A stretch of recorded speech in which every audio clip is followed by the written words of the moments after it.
ప్రభుత్వ రంగ బ్యాంకుల్లో 5 రోజుల పని దినాల విధానాన్ని అమలు చేయాలని డిమాండ్ చేస్తూ నిర్మల్ జిల్లా కేంద్రంలో United forum of bank union ఆధ్వర్యంలో మంగళవారం సమ్మె చేపట్టారు. స్థానిక ఎస్బీఐ ప్రధాన శాఖ నుండి అంబేద్కర్ చౌక్, పాత బస్టాండ్ మీదుగా బ్యాంకు ఉద్యోగులు ర్యాలీ చేపట్టారు. బ్యాంకు ఉద్యోగులకు నిర్ణీత పని వేళలు కల్పించాలని కోరారు. వేతన సవరణ ఒప్పందం ప్రకారం వారానికి 5 రోజుల పని దినాల విధానాన్ని ప్రకటించాలని వారు డిమాండ్ చేశారు.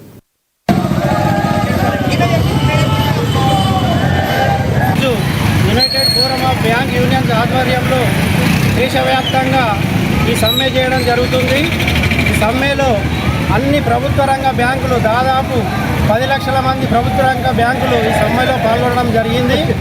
దీనికి ప్రధాన కారణం ఏంటంటే మీడియా మిత్రుల ద్వారా అలాగే మన ప్రజానీకానికి తెలియజేయడం ఏమనగా బ్యాంకు ఉద్యోగులది న్యాయమైన సమ్మె.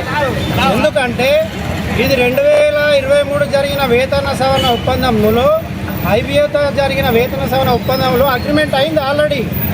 5 డే బ్యాంకింగ్ ఒకటి, అలాగే పెన్షనర్స్ యొక్క అప్డేషన్ ఒకటి, అలాగే మన బ్యాంకు ఉద్యోగులకు నిర్ణీత 10,000 అసలు టైం అంటూ ఏం లేదు. బ్యాంకు ఉద్యోగులు ఒక మెషిన్ లాగా పనిచేస్తున్నారు. కాబట్టి మీడియా మిత్రులకు ముఖ్యంగా తెలియజేయడం ఏంటంటే ఈ సమ్మె ఇంతటితో ఆగేది కాదు. ఎప్పుడైతే మా వేతన సవరణ ఒప్పందంలో ఒప్పుకున్నదేమో మేమంటున్నాము, కొత్తగా ఏం లేదు. కాబట్టి ఈ వేతన సవరణ ఒప్పందం ప్రకారం అగ్రిమెంట్ ప్రకారమే మేము అడుగుతున్నాం.